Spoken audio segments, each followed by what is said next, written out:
வணக்கம் தோழர்களே, இத்தனை நாள் விட்டதை இன்னைக்கு பிடிச்சிட்டேன். வழக்கம் போலதான் சுமார் ஒரு 2 மணிக்கு கரெக்டா ஒரு முழிப்பு. சரி, இன்னும் 5 மணி ஆவல போல, அதுக்கு இன்னும் 3 மணி நேரம் இருக்கு, சின்னதா ஒரு தூக்கம் போடுவோம். மறுபடியும் ஒரு தூக்கத்தை போட்டேன். கரெக்டா 5 மணி ஆச்சு. அப்பதான் ஒரு ட்விஸ்ட். சரி, இன்னும் ஒரு 5 நிமிஷம் தூங்கினேன். திரும்ப முழிச்சு பார்த்தா மணி 5:20. இதுக்கு மேல விட்டா செட் ஆகாதானே ஒரு வழியா ஏஞ்சி அத்தியாவசிய தேவையெல்லாம் முடிச்சுட்டு ப்ரீ ஒர்க் அவுட்டுக்கு 2 பிரெட்டையும் பீனட் பட்டரையும் வயிற்றுக்குள்ள போட்டு ஜிம் பக்கம் வந்தாச்சு.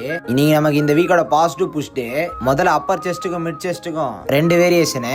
அதுல மொமெண்டம் ஸ்ட்ராங்கா இருக்கணும், ஆனா கண்ட்ரோல் லூஸ் பண்ணக்கூடாது. அதுக்கப்புறம் ஷோல்டருக்கு 2 வேரியேஷனு. இதுலயும் செஸ்ட்ல சொன்ன மாதிரி தான் மொமெண்டமே இருக்கணும், அப்புறம் கண்ட்ரோலும் ரொம்ப முக்கியம். அப்புறம் மறுபடியும் சொல்றேன், எப்ப போட்டாலும் ஷோல்டருக்கு ஒரு பிரஸ் மொமெண்ட்டை கன்ஃபார்ம் போட்டுருங்க. அப்புறம் ட்ரைசெப்பை டார்கெட் பண்ணிட்டு என்னோட செஷன் ஓவர். நேத்து நைட் ஒரு 8 மணிக்கு மேல போனதுனால நம்ம ஏரியா பக்கத்துல இருக்க கடை எல்லாம் க்ளோஸ்.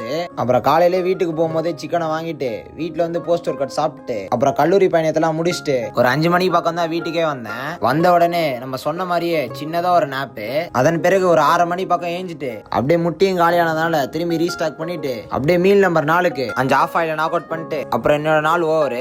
மீண்டும் நாளை சந்திப்போம். Stay strong.